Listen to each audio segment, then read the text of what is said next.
कैसे हो आप सभी। आज बेटा हम स्टार्ट कर रहे हैं हाइब्रिडाइजेशन, जो हमने कल 3 पढ़ लिए थे। नेक्स्ट पढ़ रहे हैं बेटा 4, ठीक है। और वो क्या है आपका DsP2 हाइब्रिडाइजेशन। हमने कल बेटा डिस्कस कर लिया था sp, sp2 and sp3।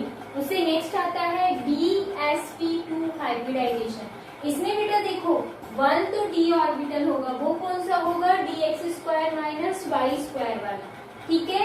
And बेटा 2 होंगे p ऑर्बिटल और 1 होगा s ऑर्बिटल। ये s दोनों p के और एक b, ये चारों कंबाइंड होंगे। 4 एटॉमिक ऑर्बिटल कंबाइंड हो रहे हैं और चारों कंबाइंड होके क्या बनाएंगे बेटा, 4 हाइब्रिड ऑर्बिटल। और वो 4 हाइब्रिड ऑर्बिटल की जो शेप होगी वो कैसी होगी, स्क्वायर प्लेनर शेप होगी। एंड बेटा उनका जो एंगल होगा, 2 बॉन्ड के बीच का जो एंगल होगा वो क्या होगा, 90 डिग्री, सभी जगह इक्वल होगा, ठीक है। ये चीज ध्यान रखनी है। DsP2 हाइब्रिडाइजेशन में अगर एग्जाम्पल पूछते हैं तो ये ध्यान रखना है बेटा। ये जो एग्जाम्पल्स हैं इनमें क्या होता है, कोऑर्डिनेट बॉन्ड प्रेजेंट होता है। तो इन एग्जाम्पल्स को हम ये कह सकते हैं कोऑर्डिनेटेड कंपाउंड्स होते हैं, ठीक है। जैसे कोवेलेंट कंपाउंड होते हैं, आयोनिक कंपाउंड होते हैं, वैसे ही कोऑर्डिनेटेड कंपाउंड होते हैं। तो बेटा कोऑर्डिनेशन कंपाउंड जो है उनमें कोऑर्डिनेट बॉन्ड बना हुआ होता है। और कोऑर्डिनेट बॉन्ड कैसे बनता है, इसमें बेटा क्या होता है कि जो सेंट्रल एटम है, ये निकिल क्या है, सेंट्रल एटम है, ठीक है। एंड बेटा सेंट्रल एटम से जो सराउंडिंग एटम होते हैं, ये वाला सराउंडिंग होगा, इसको एक पर्टिकुलर नेम देते हैं लिगेंड, ठीक है। ये है सेंट्रल एटम और सेंट्रल एटम के सराउंडिंग जो एटम्स प्रेजेंट होते हैं उनको हम पर्टिकुलर नेम देते हैं लिगेंड्स। और इस कंप्लीट को हम एक कॉम्प्लेक्स भी बोलते हैं, ठीक है। ये बेटा आपके 12th में आएगा कोऑर्डिनेशन कंपाउंड्स के अंदर, जो आपकी 9th यूनिट रहेगी उसके अंदर डिस्कस करेंगे 12th के अंदर, ठीक है। अभी फिलहाल देख लो, मैं थोड़ा सा एक्सप्लेन कर देती हूँ। एक्चुअल में क्या होता है बेटा, जो ये लिगेंड्स होते हैं ये पूरा का पूरा इलेक्ट्रॉन पेयर कहाँ पर ट्रांसफर करते हैं, निकिल को ट्रांसफर करते हैं, ठीक है। निकिल को ट्रांसफर नहीं करते, हम ये कह सकते हैं इसके साथ ये शेयर कर रहा है, ठीक है। लेकिन यहाँ पर जो निकिल होगा इसमें क्या होना चाहिए बेटा, वेकेंट ऑर्बिटल। ये चीज ध्यान रखना, सेंट्रल एटम के पास क्या होना चाहिए, वेकेंट ऑर्बिटल होना चाहिए। इस वेकेंट ऑर्बिटल के अंदर क्या आएगा, ये लिगेंड इलेक्ट्रॉन इसके साथ कंप्लीट पेयर, ठीक है, 1 पेयर कंप्लीट इसमें क्या करेगा, शेयर करेगा इसके साथ और बॉन्ड बनाएगा। उस बॉन्ड को हम क्या बोलेंगे, कोऑर्डिनेट बॉन्ड, ठीक है। ये चीज आपको ध्यान रखनी है। सेंट्रल एटम के पास क्या होना चाहिए, वेकेंट ऑर्बिटल्स प्रेजेंट होनी चाहिए। अगर वेकेंट ऑर्बिटल प्रेजेंट नहीं है तो बेटा कोऑर्डिनेट बॉन्ड की फॉर्मेशन नहीं होगी, क्लियर। तो अभी मैं आपको बताती हूँ कि कैसे इसमें बॉन्डिंग बनती है। एग्जाम्पल में अभी एक एक्सप्लेन कर देती हूँ, सेकेंड आपको ऑटोमेटिकली समझ में आ जाएगा। तो देखो यहाँ पर बेटा सेंट्रल एटम क्या है, निकिल, और निकिल का आउटर जो इलेक्ट्रॉनिक कॉन्फ़िगरेशन है वो क्या होता है, 3d8 4s2। 28 इसका क्या होता है बेटा, एटॉमिक नंबर, ठीक है। अब देखो 3d8 4s2 है। यहाँ पर अगर हम ये देखें निकिल पर चार्ज क्या है, तो देखो अंदर कितना है, Cn साइनाइड होता है, इस पर बेटा -1 चार्ज होता है। टोटल कितने हैं, 4, तो अंदर कितना हो गया, -4, और बाहर कितना है, बाहर -2। तो जब बेटा ये वाला क्या होता है, इसमें निकालने के लिए, चार्ज निकालने के लिए हम क्या करते हैं, निकिल के चार्ज को हम x मान लेते हैं, क्योंकि इसका हमें निकालना है, ठीक है। हमने सपोज ये किया कि निकिल का x है, x प्लस साइनाइड के ऊपर -1 होता है, -1 इंटू 4 करोगे एंड इक्वल टू जो भी चार्ज बाहर रहेगा वो इक्वल के उधर आता है, -2। तो x -4 equal to -2, x is equal to -2 plus का 4, क्या आ जाएगा बेटा, x इज इक्वल टू +2, ठीक है। तो इसका मतलब ये जो +2 चार्ज आया है ये क्या है, निकिल के ऊपर है, साइनाइड पर माइनस है और पूरे कॉम्प्लेक्स पे -2 है। तो ऐसे हम क्या निकालते हैं, चार्ज निकालते हैं। बहुत सिंपल है बेटा, इसको x माना, देन प्लस का साइन लगाओगे, साइनाइड पर -1 होता है, साइनाइड कितने कॉम्प्लेक्स पे अगर कोई चार्ज है तो इक्वल के उधर लिख दो, अगर बेटा कोई चार्ज यहाँ नहीं आता तो आप 0 लिखते हैं यहाँ पर, ठीक है। And x is equal to हम वैल्यू निकाल लेंगे, क्या है +2। इसका मतलब निकिल पर बेटा कौन सा चार्ज है, +2 चार्ज है। आप देखो ये तो निकिल का इलेक्ट्रॉनिक कॉन्फ़िगरेशन है आउटर, क्योंकि हमें आउटर ही देखना होता है। Ni2 पॉजिटिव के अंदर है इस कॉम्प्लेक्स में, हमने अभी चार्ज निकाला। 2 पॉजिटिव का मतलब ये जो 4th एनर्जी लेवल था उसमें से 2 इलेक्ट्रॉन यूज हो चुका है। अब कितना बचा बेटा, ओनली 3d8। 4s के अंदर इलेक्ट्रॉन नहीं है। अब देखो हमें क्या करना है, ऑर्बिटल के अंदर इलेक्ट्रॉन फिलअप करना है। यहाँ पर d है तो 5 ऑर्बिटल हो गए, 1 2 3 4 5 6 7 एंड 8, ठीक है। एंड बेटा लास्ट में 4s यहाँ पर वेकेंट है एंड 4p भी आपको लिखना पड़ेगा वेकेंट। ऐसा क्यों, ऐसा इसीलिए क्योंकि बेटा साइनाइड कितने जुड़ रहे हैं, 4 जुड़ रहे हैं। और मैंने आपको कहा इस टाइप का अगर कॉम्प्लेक्स आता है तो उसमें आपको क्या चाहिए, वेकेंट ऑर्बिटल चाहिए, हाफ फील्ड या फुली फील्ड नहीं चाहिए, ठीक है। कल हमने डिस्कस कर लिया था हाफ फील्ड के साथ भी फुली फील्ड के साथ भी, अमोनिया मैंने एग्जाम्पल लिया था। एंड बेटा अब हम एम्प्टी के साथ भी देख रहे हैं कि ये कैसे पार्टिसिपेट करेंगे। तो जो ये साइनाइड होता है बेटा ये स्ट्रॉन्ग लिगेंड होता है, ये क्या करता है जितने भी अनपेयर्ड इलेक्ट्रॉन है उसको पेयर कर देता है। तो नेक्स्ट आप क्या बताओगे कि इसके अंदर क्या हो गई है, पेयरिंग हो गई है। दिखा दो, पहले से कितने पेयर थे यहाँ पर 3, अब ये यहाँ आ जाएगा तो कितने हो गए यहाँ 4 पेयर। ये क्या हो गया बेटा वेकेंट, 4s भी वेकेंट है एंड 4p भी वेकेंट है। अब साइनाइड कितने हैं बेटा, 4 है, 4 है ना। 1 साइनाइड इलेक्ट्रॉन पेयर यहाँ पर शेयर करेगा, ये 1 साइनाइड जुड़ गया। सेकेंड साइनाइड यहाँ पर अपने इलेक्ट्रॉन शेयर करेगा, थर्ड यहाँ पर करेगा एंड फोर्थ यहाँ पर। ये जो क्रॉस साइन है वो है कि साइनाइड अपने इलेक्ट्रॉन दे रहा है और क्या बना रहा है बेटा, कोऑर्डिनेट बॉन्ड बना रहा है। अभी मैं आपको स्ट्रक्चर भी बताऊंगी। तो देखो इसके अंदर साइनाइड 4 जुड़ चुके, कौन से ऑर्बिटल यूज में आए बेटा, एक d का, एक s का और 2 क्या है p के। तो क्या हो गया हाइब्रिडाइजेशन dsp2, क्लियर है। dsp2 हाइब्रिडाइजेशन कैसे हुआ। अब बेटे इसके अंदर अगर आपसे पूछते हैं शेप कैसी होती है, तो देखो 4 ऑर्बिटल हैं निकिल के पास, साइनाइड कितने हैं बेटा 4 है, ठीक है। और ये क्या कर रहे हैं, अपना इलेक्ट्रॉन ट्रांसफर शेयर कर रहे हैं और क्या बना रहे हैं, कोऑर्डिनेट बॉन्ड बना रहे हैं। तो कोऑर्डिनेट बॉन्ड को हम एरो से रिप्रेजेंट करते हैं। तो ये कैसी शेप हो गई बेटा, स्क्वायर प्लेनर। एंड बेटा इस पर चार्ज भी है, कितना है 2 नेगेटिव, वो आपको शो करना है। तो ये हो गई स्ट्रक्चर शेप किसकी, निकिल टेट्रासाइनो उसकी, ठीक है। +2 इस पर चार्ज रहेगा। आप 12th के अंदर देखोगे कि इसमें नॉमेनक्लेचर कैसे करते हैं, तो वो बात की बात है। अभी फिलहाल आपको सिर्फ इतना देखना है कि इसकी शेप कैसी आएगी। अगर एंगल पूछते हैं तो बेटा क्या आएगा, अगर इन दोनों के बीच में पूछते हैं, इन दोनों के बीच में पूछते हैं, सेम रहेगा, क्या रहेगा 90 डिग्री एंगल। एंड इसकी शेप कैसी रहेगी, स्क्वायर प्लेन। तो ये आपका क्लियर है dsp2 हाइब्रिडाइजेशन, ठीक है। इसका भी सेम आएगा बेटा, ये चीज आपको ध्यान रखनी है। नेक्स्ट हम क्या देख रहे हैं, नेक्स्ट जो हाइब्रिडाइजेशन है वो क्या है, आई होप सभी को अच्छे से समझ आ गया होगा। नेक्स्ट हाइब्रिडाइजेशन है बेटा आपका dsp3d, या हम उसको क्या लिख सकते हैं dsp3, ठीक है। आप कैसे भी लिख दो। तो sp3d के अंदर बेटा क्या होता है, आपको अच्छे से दिख रहा होगा, ओनली p ऑर्बिटल्स चेंज हो रहे हैं, ठीक है। तो अभी हम यहाँ पर डिस्कस करेंगे, क्योंकि हमारा ये तो एज इट इज यूज में आने वाला है तो इसको इरेज नहीं करना है हमें।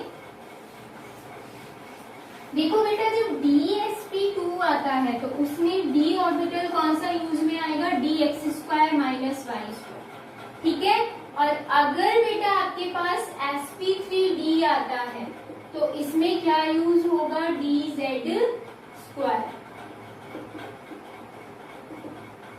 1 s ऑर्बिटल होगा। नेक्स्ट हम पढ़ रहे हैं sp3 हाइब्रिडाइजेशन, इसमें 1 s ऑर्बिटल होगा, 3 होंगे बेटा p orbital and 1 d orbital होगा, और वो कौन सा होगा, dz²। अब टोटल काउंट करो, देखो 1 s है, 3 है p के, 1 + 3 + 1 मतलब 5 हो गए।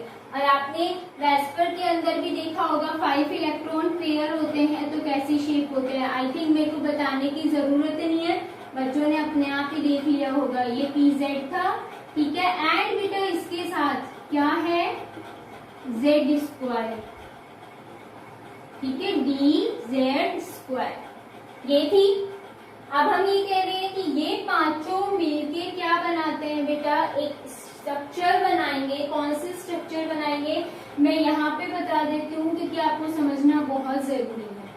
कैसी, देखो बेटा इसमें क्या होता है, मैंने आपको पहले भी बता दिया था लेकिन फिर भी मैं बता देती हूँ कि इसमें जो 3 हाइब्रिड ऑर्बिटल होंगे, टोटल 5 एटॉमिक ऑर्बिटल है, ठीक है। 5 ऑर्बिटल मिलके क्या बनाएंगे, 5 हाइब्रिड ऑर्बिटल की फॉर्मेशन करेंगे, जिसमें 3 तो क्या होंगे, एक प्लेन के अंदर, ये एक प्लेन के अंदर है। एंड बेटा एक होगा अबोव द प्लेन और एक होगा बिलो द प्लेन, ठीक है। अब इसमें देखो डिफरेंस क्या है, ये एक प्लेन के अंदर है, ये वाला मैं ऐसे ड्रॉ कर देती हूँ कि ये एक प्लेन है, ठीक है। तो बेटा जो प्लेन के अंदर होते हैं उन बॉन्ड्स को हम बोलते हैं इक्विटोरियल बॉन्ड, ठीक है। इक्विटोरियल बॉन्ड ये किसमें होते हैं, इन प्लेन। एंड बेटा जो ये बॉन्ड होते हैं इनको हम बोलते हैं एक्सियल बॉन्ड, और ये कहाँ होते हैं, above and below the plane.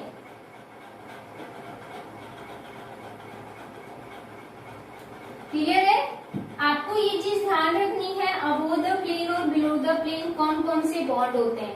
अब देखो बेटा अभी तक जो हम पढ़ते आ रहे थे उनमें बॉन्ड एंगल सभी में सेम थे, ठीक है। जैसे हमने sp की बात की तो उसमें क्या था, 180 डिग्री। sp2 की बात की तो उसमें क्या था, 120 डिग्री। sp3 की बात की थी, सॉरी sp2 हाँ 120। sp3 में अगर हमने बात की तो 109 डिग्री 28 मिनट, ठीक है। dsp2 में हमने देखा तो 90 डिग्री था।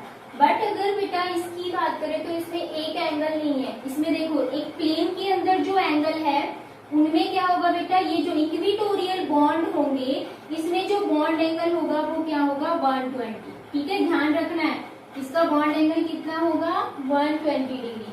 और अगर बेटा एक्सियल और इक्विटोरियल पूछा जाए, एक्सियल में तो आपको पता है कितना है, 180, बट आपको ये चीज नहीं बतानी होती, क्यों, क्योंकि बीच में कौन सा आ रहा है, इक्विटोरियल बॉन्ड आ रहा है। तो अगर आपसे ये पूछते हैं इक्विटोरियल एंड एक्सियल के बीच में कौन सा बॉन्ड एंगल होगा, तो वो होगा बेटा 90 डिग्री, ठीक है। ध्यान रखना है, in between equatorial bond angle कितना होगा, 120 degree. And in between axial and equatorial bond angle पूछेंगे तो वो क्या है, 90 डिग्री। 2 बॉन्ड एंगल है, ध्यान रखना है अच्छे से। अच्छा बेटा अब इसमें देखो 3 तो प्लेन के अंदर है, एक अबोव द प्लेन एंड एक बिलो द प्लेन। तो प्लेन तो क्या बना रहे हैं, ट्रायगोनल बना रहे हैं, एंड अबोव द प्लेन और बिलो द प्लेन शो रहा है, तो हम इसको क्या बोलते हैं, bipyramidal. Trigonal bipyramidal इसकी क्या होगी बेटा, शेप होगी, ठीक है। इसमें एग्जांपल मैंने आपको वेस्पर के अंदर भी करवाए थे, सेम वही थिंग्स है। कौन सी, जैसे मैंने एग्जांपल दे दिए इसमें, क्या PCl5 PF5, ये क्या है, इसी के तो एग्जांपल है। इसमें अगर हम देखें तो देखो फॉस्फोरस जो है इसका इलेक्ट्रॉनिक कॉन्फ़िगरेशन देखेंगे, क्या आएगा, 1s2 2s2 2p6 3s2 3p। अब देखो नाइट्रोजन फैमिली का आना क्या है, 3 ही आना है। टोटल करके देखो 10 + 5 कितने हो गए, 15, ठीक है। इसमें outer configuration 3p and 3s है। अगर हम देखते हैं इसके अंदर 2 इलेक्ट्रॉन है और इसके अंदर कितने हैं बेटा, 3 इलेक्ट्रॉन है, क्लियर। तो अगर आपको यह समझ में आ रहा है तो मैं थोड़ा लार्जेस्ट बता देती हूँ यहाँ से, चलो यहाँ बता देती हूँ PCl5 का, ठीक है। हमने क्या कहा, PCl5 देख रहे हैं हम, फॉस्फोरस के पास क्या है 3s2 3p3, आउटर कॉन्फ़िगरेशन लिखना है, ठीक है। ग्राउंड स्टेट के अंदर फॉस्फोरस में ऑर्बिटल के अंदर इलेक्ट्रॉन फिलिंग करोगे आप, p के अंदर कितने हैं 3 1 2 3, एंड बेटा इसकी एक्साइटेड स्टेट देखोगे। एक्साइटेशन की जरूरत क्यों है, क्योंकि क्लोरीन कितने हैं 5, यहाँ पर बेटा देखो ओनली क्या है 3 ही अनपेयर्ड इलेक्ट्रॉन है, कितने चाहिए 5 चाहिए, तो यहाँ पर हाफ फील्ड देखना है आपको, ठीक है। एक इलेक्ट्रॉन कहाँ ट्रांसफर हो जाएगा बेटा डी के अंदर, क्योंकि 3p के बाद क्या आता है 3d आता है, ठीक है। तो यहाँ पर d के अंदर ट्रांसफर हो जाएगा, जैसे ही ट्रांसफर होगा देखो s, p के कितने हैं 3, d का क्या है 1, तो ये क्या हो गया sp3d हाइब्रिडाइजेशन। तो हाइब्रिड ऑर्बिटल आपका sp3d बनेगा, जो कि ये बनेगा, ठीक है। इनके साथ क्लोरीन के ऑर्बिटल की ओवरलैपिंग दिखा दोगे, यहाँ सभी में 1 1 1 इलेक्ट्रॉन है, क्लोरीन के ऑर्बिटल ओवरलैप करेंगे, p ऑर्बिटल और क्या करेंगे बॉन्डिंग बनाएंगे। तो आपको सिर्फ यहाँ तक बताना और फिर ये स्ट्रक्चर बना के आना। तो PCl5 की ये स्ट्रक्चर होगी, आपको ध्यान रखना है, शेप भी, ठीक है, ट्राइगोनल बाय पिरामिडल, और एंगल पूछते हैं तो 120 डिग्री एंड 90 डिग्री, क्लियर। ऐसे ही PF5 की होगी। तो ये आपको अगर एक बार समझ आ गया तो बार बार आई थिंक समझाने की जरूरत भी नहीं पड़ेगी, आप बहुत फास्टली कर सकते हैं। तो सेकंड आपका जो था sp3d वो कंप्लीट हो गया। तो टोटल बेटा कितने कंप्लीट हो गए, आपको 3 मैंने कल कराए थे, 2 अभी भी करा दिए, 5 कंप्लीट हो गए। अब देखो 2 और बचे हैं, फटाफट हम कर लेते हैं कौन कौन से हैं।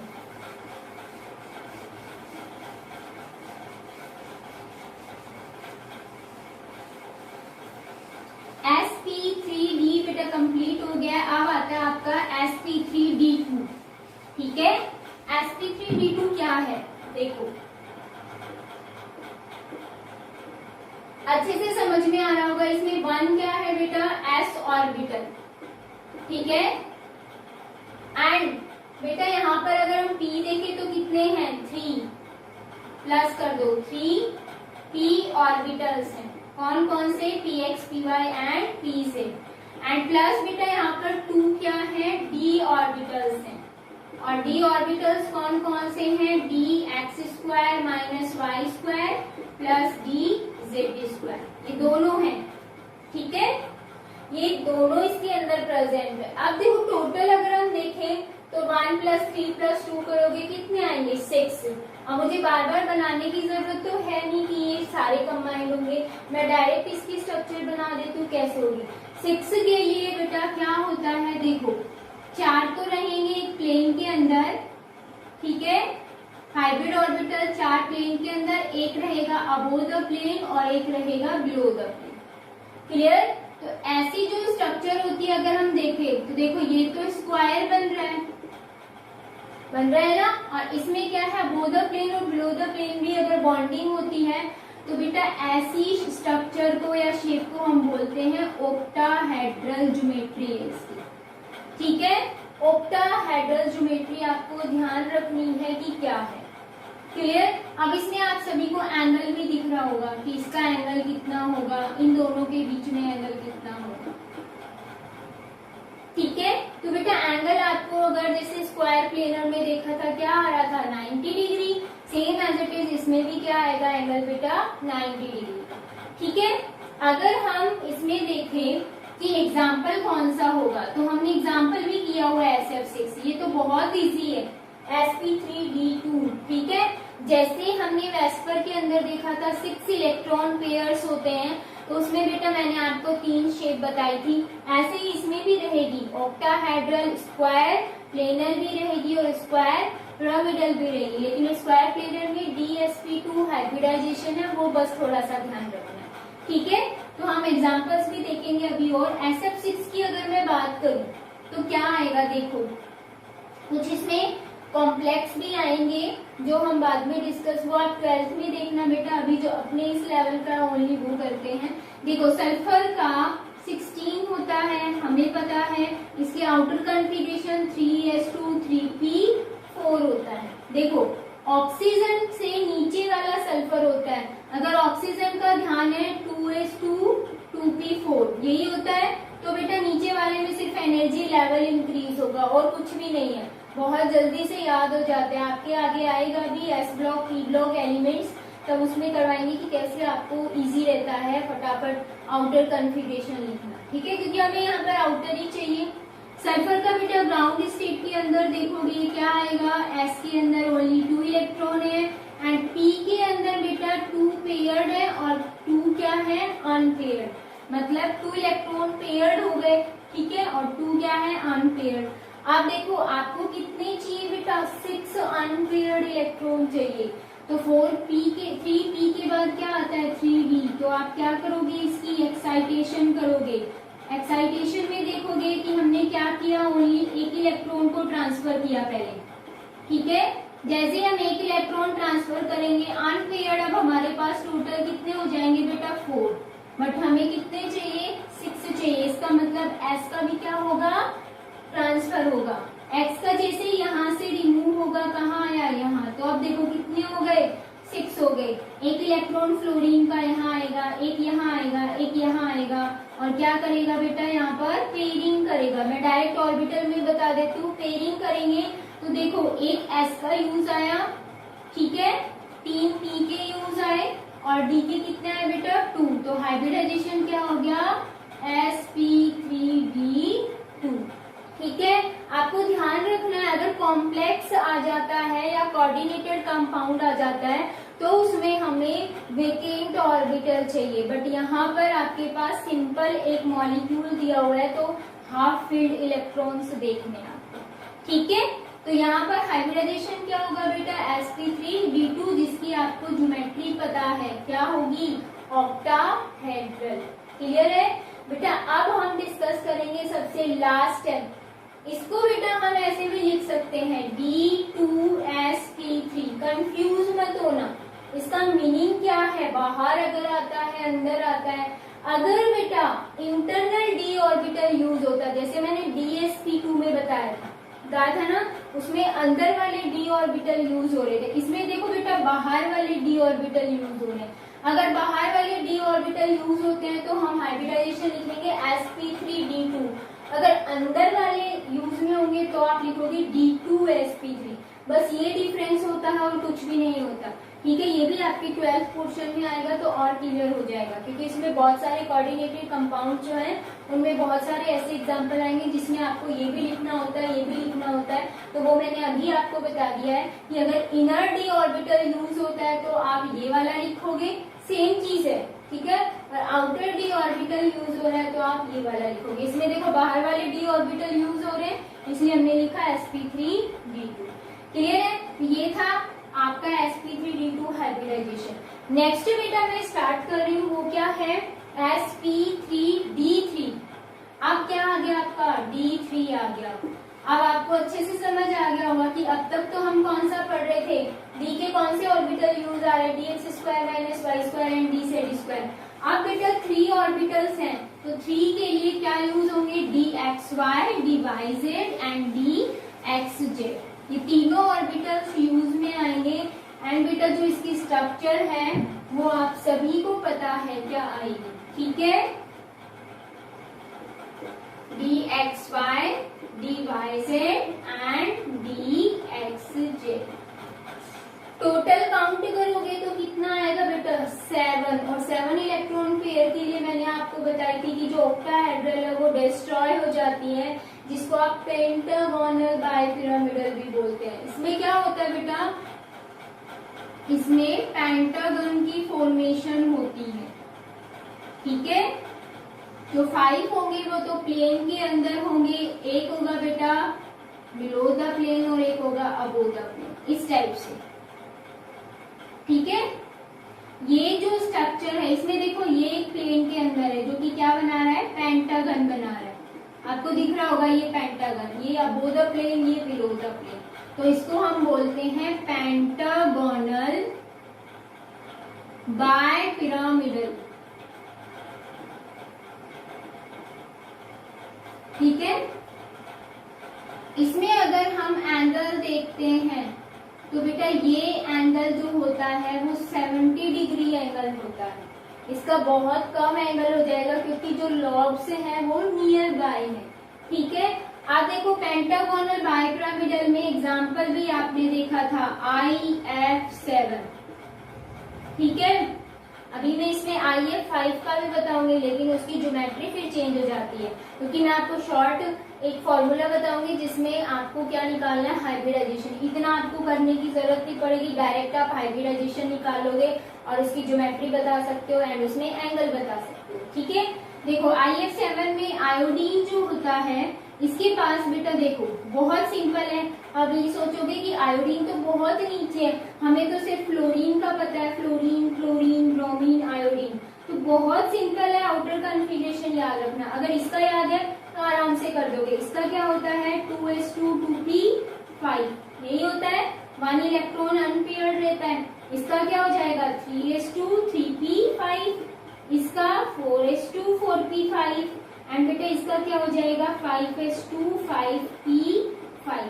ठीक है, इनमें f ऑर्बिटल आ जाते हैं लेकिन f ऑर्बिटल आपको अभी नहीं लेने, यहाँ पर सिंपल ये ध्यान रखना है।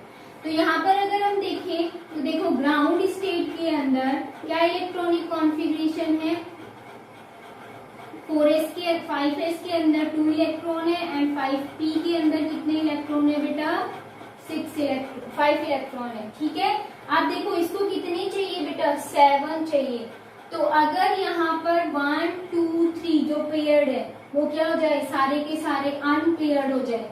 तो एक्साइटेड स्टेट में आप काउंट करो, देखो 1 इलेक्ट्रॉन इसमें 3 इलेक्ट्रॉन, टोटल काउंट कर लो बेटा कितने हैं 5 + 2 7 है, 4 तो यहाँ आ गए और 3 कहाँ चले जाएंगे बेटा D के अंदर। क्लियर, तो फ्लोरीन का 1 इलेक्ट्रॉन इसके साथ पेयर करके बॉन्ड बनाएगा, सेकेंड वन ऐसे ही पेयरिंग होती रहेगी। क्रॉस किसके इलेक्ट्रॉन दिखा रही हूँ बेटा मैं, फ्लोरीन के। अब देखो कौन कौन से ऑर्बिटल यूज आए, एक s का, p के कितने आए 3, d के भी कितने आए 3, हाइब्रिडाइजेशन क्या हो गया sp3d3 एंड इसकी शेप कैसी होगी पेंटागोनल बाइपिरामिडल। तो ये था हाइब्रिडाइजेशन कि कैसे कैसे हम कैलकुलेट करते हैं, इसमें क्या क्या ऑर्बिटल्स प्रेजेंट होते हैं। अब बेटा मैं आपको ट्रिक्स बताऊंगी। ट्रिक क्या है, एक फॉर्मूला बताना है जिसके थ्रू आप डायरेक्ट निकाल सकते हो हाइब्रिडाइजेशन। लेकिन बेटा हाइब्रिडाइजेशन आपको ध्यान रखना है कि उसकी शेप कैसी होगी। कुछ नहीं है बेटा, आपको क्या करना है टोटल काउंट कर लेना ऑर्बिटल और उसी से ही आपको शेप पता चल जाएगी उसकी।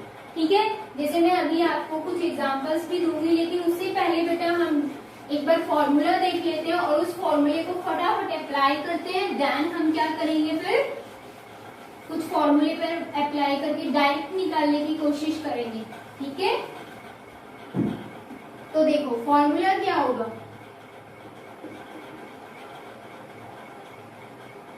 हमने हाइब्रिडाइजेशन को x से रिप्रेजेंट कर दिया। ठीक है, हाइब्रिडाइजेशन को नहीं, एक्चुअल में टोटल नंबर ऑफ इलेक्ट्रॉन या ऑर्बिटल मान के चलो। ठीक है, टोटल नंबर ऑफ ऑर्बिटल्स ले लो x को।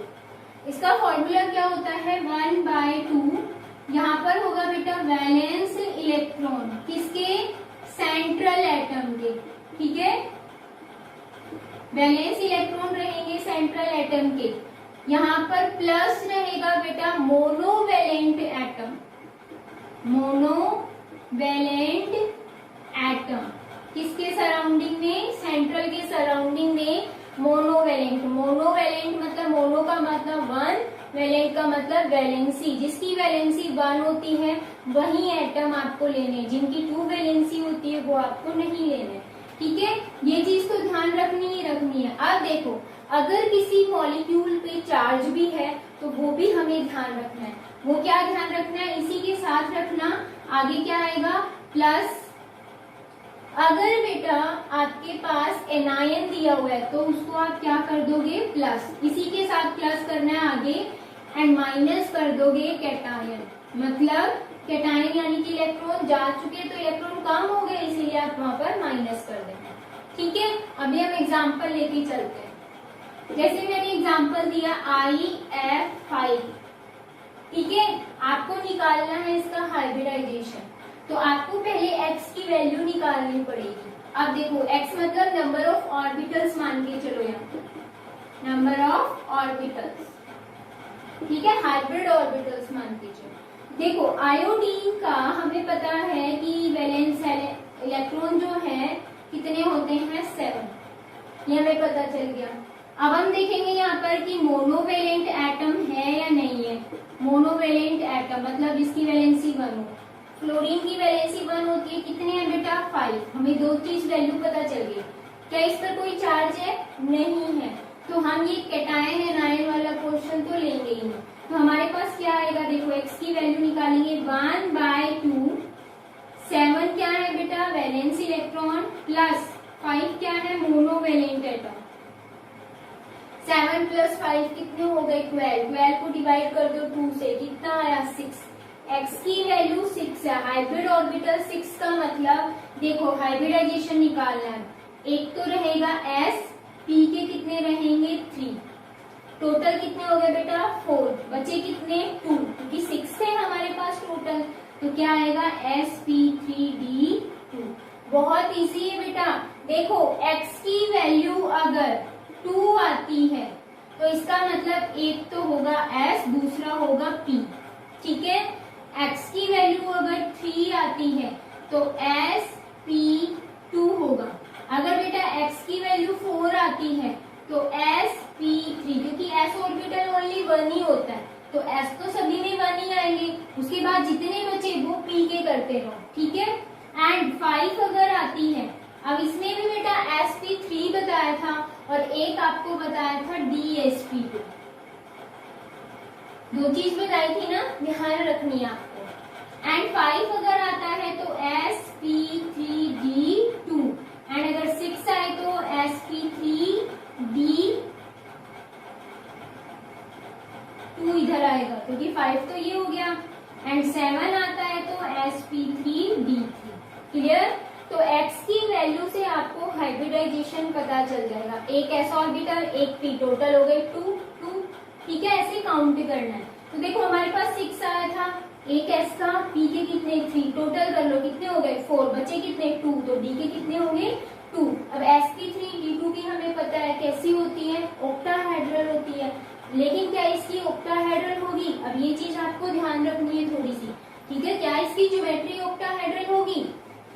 देखो आयोडीन के पास बेटा 7 वैलेंस इलेक्ट्रॉन है, जिसमें से 5 ही क्या बना रहा है बॉन्ड, एक क्या है बेटा लोन पेयर। तो हमें पता है आयोडीन के साथ फ्लोरीन कितने हैं 5, तो 5 लिख दो। जैसे ऑक्टाहेड्रल की होती है वैसे की वैसे बनाओ, पहले शेप लिखना मत अभी, ठीक है। बट एक इसने बॉन्ड बनाया नहीं, एक क्या है बेटा लोन पेयर ऑफ इलेक्ट्रॉन। तो अब इसकी आप ऑक्टाहेड्रल नहीं बोलोगे, क्या बोलोगे बेटा स्क्वायर पिरामिडल, ठीक है। ध्यान रखना है आपको, क्या हो जाएगी स्क्वायर पिरामिडल। क्लियर है। तो ये चीज आपको ध्यान में रखना है, ये स्क्वायर हो गया देखो, एंड एक ही बॉन्ड बन रहा है बिलो द प्लेन या फिर अबोव द प्लेन दिखा दो, इसको नीचे दिखा दो, कोई प्रॉब्लम नहीं है। तो ये क्या है स्क्वायर पिरामिडल, ऑक्टाहेड्रल नहीं बोलोगे, ध्यान रखना है। ये वेस्पर के अंदर मैंने एक्सप्लेन कर दिया था, वही चीज आपको ये भी यहाँ भी ध्यान रखनी है, ठीक है। अब बेटा कुछ ऐसे लेते हैं जिन पर चार्ज है, NH4 पॉजिटिव लेते हैं, ये चीज आपको ध्यान रखनी है। देखो मैंने लिया एग्जांपल NH4 पॉजिटिव, क्लियर। अब देखो इसमें नाइट्रोजन जो है इसके पास वैलेंस इलेक्ट्रॉन कितने होते हैं 5 हमें पता है, ठीक है। एंड बेटा हाइड्रोजन जो मोनोवेलेंट एटम है कितने जुड़े हुए हैं 4 जुड़े हुए हैं। आप ये वाला फॉर्मूला अप्लाई करो 1/2, ठीक है, 5 + 4। अब देखो इसमें क्या है प्लस चार्ज है, और प्लस जो चार्ज, प्लस को कैटायन बोलते हैं, इसको हमें क्या करना पड़ेगा यहाँ पर माइनस करना पड़ेगा, माइनस। प्लस का कितना है बेटा 1, तो 1, ठीक है। आप करोगे कितना आएगा 5 + 4 - 1 मतलब 8 आ गया आपका। 8 को डिवाइड करोगे 2 से, कितना आया 4। x की वैल्यू 4 का मतलब देखो sp3 आ सकता है या dsp2 आ सकता है। तो इसमें ध्यान रखना है बेटा नाइट्रोजन जो होता है इसके पास d ऑर्बिटल नहीं होता है, ये नाइट्रोजन से नीचे की फैमिली जो होगी उसमें DsP2 दिखा सकते हो, बट इसमें क्या आएगा बेटा sp3। और एक चीज और ध्यान रखना, तो इस टाइप के मॉलिक्यूल होते हैं उनमें sp3 ही आता है, DsP2 जो कॉम्प्लेक्स टाइप के होंगे उनमें आएगा। वो चीज आपको ध्यान रखनी है, उनमें आपको टेट्राहेड्रल नहीं बतानी, स्क्वायर प्लेनर बतानी है, ठीक है। तो इस टाइप के जो मॉलिक्यूल होंगे उनमें sp3 ही आता है। तो बेटा 4 का मतलब हाइब्रिडाइजेशन क्या हो गया, sp3। अब हमें ये पता चल गया NH4 पॉजिटिव में हाइब्रिडाइजेशन क्या है, sp3। तो sp3 की हमें पता है कैसी होती है, 1 2 3 4 मतलब टेट्राहेड्रल, चारों के चारों बॉन्ड बन गए एंड एक बन गया बेटा प्लस चार्ज, ठीक है। नाइट्रोजन के पास 5 वैलेंस इलेक्ट्रॉन थे एंड हाइड्रोजन इसके साथ 4 जुड़े हुए हैं। इसमें बेटा मैं एक चीज और एक्सप्लेन करना चाहती हूँ कि यहाँ पर कोऑर्डिनेट बॉन्ड भी बनता है। वो कैसे बनता है देखो अभी मैं बताती हूँ आपको, लेकिन आपको ये ध्यान रखना है इस टाइप को आप कॉम्प्लेक्स नहीं बोलोगे, ठीक है। इस टाइप को आप क्या बोलते हो, ओनली कॉम्प्लेक्स जो कंपाउंड है वो कौन बनाते हैं, डी ब्लॉक एलिमेंट। जैसे निकिल साइनाइड का मैंने एग्जांपल लिया था, तो निकिल वहां पर डी ब्लॉक एलिमेंट था, ये क्या है बेटा P block element. P block element कभी भी कॉम्प्लेक्स की फॉर्मेशन नहीं करते हैं, डी ब्लॉक करते हैं, क्योंकि उनके पास डी ऑर्बिटल वेकेंट होते हैं। डी ऑर्बिटल का साइज या ऑर्बिटल्स क्या होते हैं, वो बेटा लार्ज होता है, इसीलिए, ठीक है। ये चीज ध्यान रखनी है। तो इसमें बेटा मैं आपको एक स्ट्रक्चर एक्सप्लेन करना चाहती हूँ, वो क्या है देखो अच्छे से समझना, इतना तो सभी को समझ में आ गया होगा। इसमें एक्चुअल में होता क्या है बेटा, अगर ऑर्बिटल डायग्राम आपको बनाने पड़े तो, ठीक है। इसमें क्या होता है, नाइट्रोजन के पास वैलेंस इलेक्ट्रॉन कितने हैं बेटा, 5 वैलेंस इलेक्ट्रॉन, ठीक है। तो नाइट्रोजन के पास आपके पास 5 थे एंड बेटा हाइड्रोजन इसमें 4 है, जिसमें से 3 तो बॉन्ड कर लेंगे। देखो नाइट्रोजन के पास मैं बना देती हूँ बेटा 5 वैलेंस इलेक्ट्रॉन है, दिस वन। यहाँ पर बेटा हाइड्रोजन के साथ में ये क्या करेगा, बॉन्डिंग करेगा, ठीक है। यहाँ भी हाइड्रोजन एटम के साथ बॉन्डिंग करेगा एंड यहाँ भी हाइड्रोजन एटम के साथ। ये 3 क्या है, हाइड्रोजन एटम। ये किसकी स्ट्रक्चर है बेटा, ये स्ट्रक्चर है अमोनिया की, NH3 की, ठीक है। अब देखो ये जो इलेक्ट्रॉन पेयर पूरा का पूरा बचा, ये बॉन्डिंग में पार्टिसिपेट नहीं कर रहा। अब इसमें है NH4 पॉजिटिव, मतलब एक क्या होगा बेटा, H पॉजिटिव आयन होगा, ठीक है, जिसके पास कोई भी इलेक्ट्रॉन नहीं है। ये क्या करेगा, नाइट्रोजन इस पूरे के पूरे पेयर ऑफ इलेक्ट्रॉन को यहाँ इसके साथ शेयर करेगा और बेटा बॉन्ड बनाएगा। देखो नाइट्रोजन है, यहाँ पर इसके दोनों इलेक्ट्रॉन थे, वो हाइड्रोजन के साथ क्या करेगा, शेयर कर लेगा। ये बेटा आपका कौन से वाला आयन है, H पॉजिटिव वाला आयन, ठीक है। एंड यहाँ पर पहले से ये 1 इलेक्ट्रॉन इसका था और दूसरा इलेक्ट्रॉन किसका आया था, हाइड्रोजन एटम का, ठीक है। ये चीज आपको ध्यान रखनी है। यहाँ पर जो सिंपल बॉन्डिंग हो रही है कौन सी, कोवेलेंट बॉन्ड, किसमें, इस नाइट्रोजन और इस हाइड्रोजन में। ऐसे ही इस नाइट्रोजन और इस हाइड्रोजन में भी कोवेलेंट बॉन्ड बन रहा है, same as it is. Third hydrogen atom है, इसके साथ भी क्या बन रहा है बेटा, कोवेलेंट। बट अगर हम इसमें देखें तो देखो ये पूरा का पेयर इसके साथ शेयर किया हुआ है, तो यहाँ पर जो बॉन्डिंग बनेगी बेटा वो कौन सी बनेगी, कोऑर्डिनेट बॉन्ड की फॉर्मेशन होगी, क्लियर। तो बेटा इसी में आपको ये चीज ध्यान रखना है कि कोऑर्डिनेट बॉन्ड कैसे बना। H पॉजिटिव आयन को नाइट्रोजन क्या करता है, इलेक्ट्रॉन शेयर करता है, एक इलेक्ट्रॉन नहीं पूरा इलेक्ट्रॉन पेयर, ठीक है। ऐसे ही बेटा एक और एग्जांपल आता है H3O पॉजिटिव। इसमें क्या होता है, इसमें बेटा सबसे पहले आप H2O की स्ट्रक्चर बनाओगे, जैसे हमने अमोनिया की बनाई, ठीक है। सेम एज इट इज इसके साथ बेटा एक आपको लेना है H पॉजिटिव आयन एंड इसके साथ क्या करेगा, ये भी कोऑर्डिनेट बॉन्ड की फॉर्मेशन करेगा। तो आपसे पूछते हैं अमोनिया किस टाइप का कंपाउंड है, तो आप बताओगे कौन सा है, कोवेलेंट कंपाउंड। ये तो कोवेलेंट है क्योंकि यहाँ पर इलेक्ट्रॉन की शेयरिंग हो रही है, एक हाइड्रोजन एटम शेयर कर रहा है एक नाइट्रोजन एटम। अगर आपसे पूछते हैं NH4 पॉजिटिव आयन किस टाइप का कंपाउंड है, तो आप क्या बताओगे, कोऑर्डिनेट कंपाउंड। बेटा कोवेलेंट बॉन्ड इसके साथ बना रहा है, बट एक हाइड्रोजन के साथ क्या बनाएगा, वो कोवेलेंट बॉन्ड की फॉर्मेशन करेगा, क्लियर है। तो ये चीज बेटा आपको ज्यादा से ज्यादा प्रैक्टिस करनी है और ये फॉर्मूला बेटे अप्लाई करके आपको मॉलिक्यूल की शेप एंड क्या बताओगे उसमें बॉन्ड एंगल। ठीक है, एक चीज और ध्यान रखनी है बेटा, वो क्या, वो ये याद रखना है कि जो मैंने फॉर्मूला लिखा है कौन सा वाला, ये वाला, बच्चे क्या करते हैं अपनी नोटबुक में एज इट इज लिख लेते हैं। बेटा मेरे पास बोर्ड में इधर स्पेस नहीं था इसलिए मैंने नीचे लिखा। आपको ध्यान रखना है कि फॉर्मूला आपको इस टाइप से लिखना है, x is the number of orbital is equal to 1/2। यहाँ पर लिखोगे वैलेंस इलेक्ट्रॉन किसके, सेंट्रल एटम के, प्लस मोनोवेलेंट एटम मैंने शॉर्ट फॉर्म में लिख दिया है, प्लस बेटा क्या करोगे एनायन एंड माइनस करोगे बेटा कैटायन। इस टाइप से लिखना है, ये नहीं कि मैम ने तो ये ऊपर लिखा था ये वाला पोर्शन ये नीचे लिखा है तो हम ऐसे लिखेंगे, और कुछ बच्चे तो यहाँ पर डिवाइड और कर देते हैं। ठीक है, ऐसे नहीं करना है आपको, ये वाला फॉर्मूला ध्यान रखना है। ओके बेटा, कल मिलते हैं हम न्यू टॉपिक के साथ। इसकी बेटा आप ज्यादा से ज्यादा प्रैक्टिस करेंगे, कहीं कुछ भी प्रॉब्लम आती है तो आप मेरे से पूछ सकते हैं। ठीक है बेटा, कल मिलते हैं न्यू टॉपिक के साथ। Take care.